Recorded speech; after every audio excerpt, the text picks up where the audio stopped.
What's up, my good people? I'm Joey Young, and today we're talking about how to expand your comfort zone, how to be bold and to take on new things.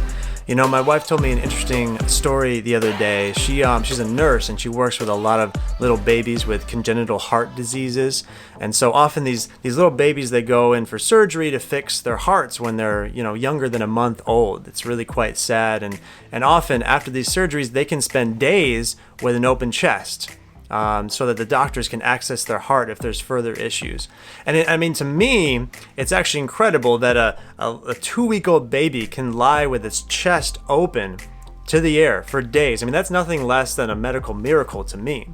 But to my wife, that's actually a very tedious, hard, stressful day of work because those babies are very fragile and they require a lot of attention and care.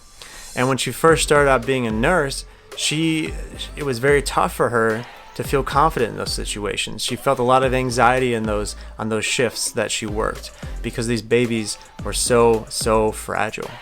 And then she came home a couple weeks ago and she's like, hey, you know what? I had an open-chested baby today and I felt great. I was confident. I knew what I was doing.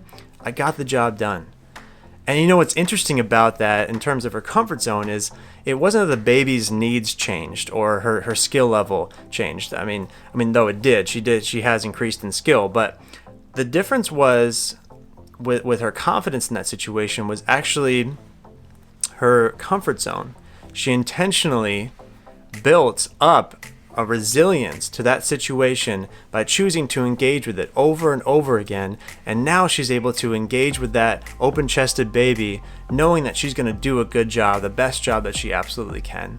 And I think that's incredible. And I think it informs us in our lives. We have missions, we have goals, we have dreams, we have visions for the future, we have a lifestyle we want. And these things aren't going to happen if we're just staying still, stagnant, and not engaging with expanding our comfort zone. So let's talk about that today. Let's talk about how we can expand our comfort zone to create the results that we want. What does that look like? If you and I were grabbing a coffee, this is what I would tell you. First, you got to remember the cost of inaction, the cost of not taking action. You know, I think that a lot of people, when they're in a plane going up to skydive, and the door opens and there's nothing between them and the ground 30,000 feet below. Most people in that situation are very good at noticing all the things that could go wrong. It's just human nature to think of all the ways we can die in skydiving or be socially ruined in front of a room of people we're giving a speech to. I mean, that's what we do. But what if instead we informed ourselves right before stepping out of our comfort zone of all the ways that it would cost us if we did not take action and we didn't get out of our comfort zones? We got to remember the consequences of inaction. And I think there's threefold: our character, results, and our legacy. Our character in the sense that, let's say you want to speak up at a meeting, okay? And it comes time for you to be able to speak up and then you kind of get choked up and you shy away and you don't actually speak out. Well, that moment when you didn't have the courage to step out and do what you wanted to do is going to inform your character, inform your identity. It's going to tell yourself who you are by what action you took, if that makes sense. Instead, on the flip side, let's say you did speak out and you took that bold step to insert your opinion into the conversation. Now your brain's like, oh man, like this person's brave. They got it going on. They have good ideas. People respect them. And you're more likely to think highly of yourself in the future. So remember, if you don't take action, the cost may be the view of yourself and your character. Second of all, you got to think about your results. I mean, if you were not to pitch that sales deck to an investor who may potentially invest in your company, or you don't call that family meeting to discuss the issue going on, the cost could be the results in the future. Because if you don't do that sales pitch, your company's not getting funded. If you don't call that family meeting, communication is still going to suck in the family unit. So let's think about all the ways that if we do not step out, the dreams, the goals, the visions, the things that we want to manifest could move a lot slower, or they could simply not happen at all. Really important. The last cost of inaction is our legacy.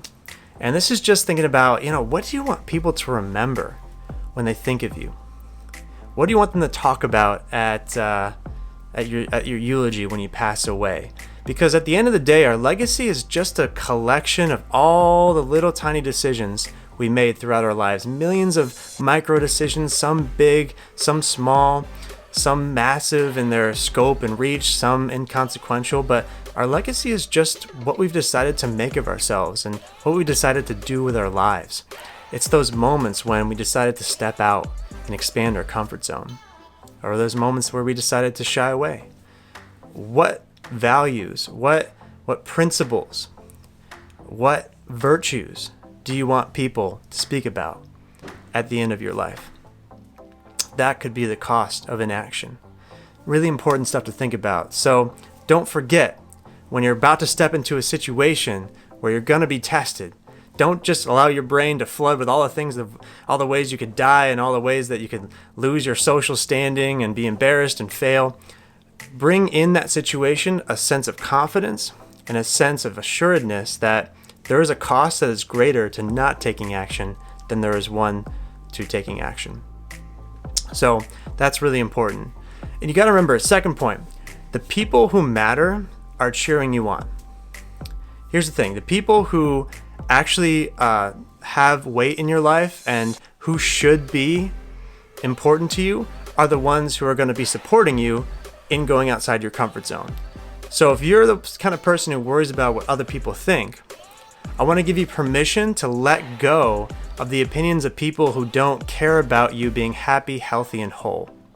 Because if someone's not invested in your future and doesn't have your best interests at heart, they should not get an opinion at the table of whether you should go outside your comfort zone. Don't let the Debbie Downers inform your decision as to whether to go outside your comfort zone or not. You should not listen to those opinions.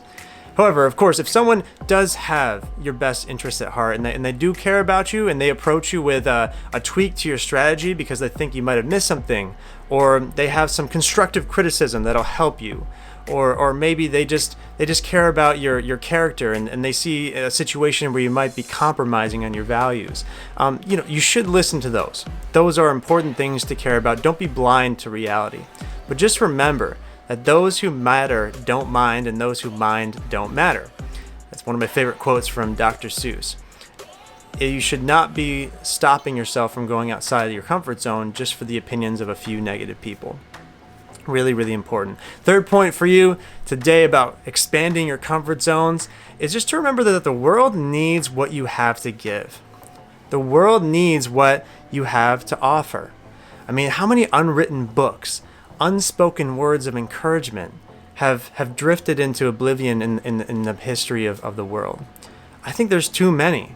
You have a mission to improve someone's life, to create change in the world, to get a better situation for yourself or your family. I mean, these are important things, and you have the opportunity to do them. That should be reason enough to begin.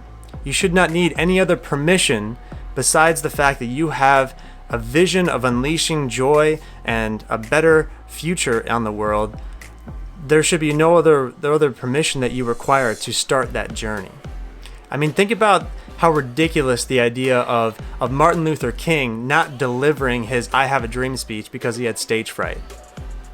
Like, is that this just the thought of that is ridiculous. I mean, the same thing with like Elon Musk. Imagine if he never released the Model S, the Tesla car, because he just didn't have the self-confidence that he could shake a car industry that was stagnant for decades. I mean, these people are iconic and synonymous with these actions because they were one of bold courage that they took to change the status quo and to further their mission in the world.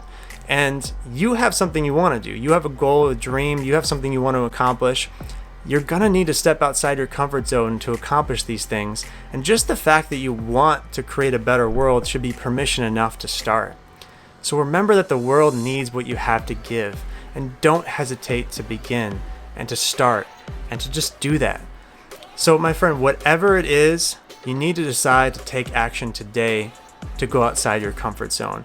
I don't know what that next step is to expand your comfort zone, but it's important that while you're in a state of courage right now, and while you have boldness in your heart, that you're going to make the decision to do it. That you're going to commit and not let this moment fade away. So whether it's enrolling in a course, or you got to ask a mentor or a friend for help, whether you have to write that business plan or send a text to somebody saying, hey, I'm thinking of you right now. Whatever it is, it doesn't matter. Just that step needs to be taken today. And my friend, I believe in you.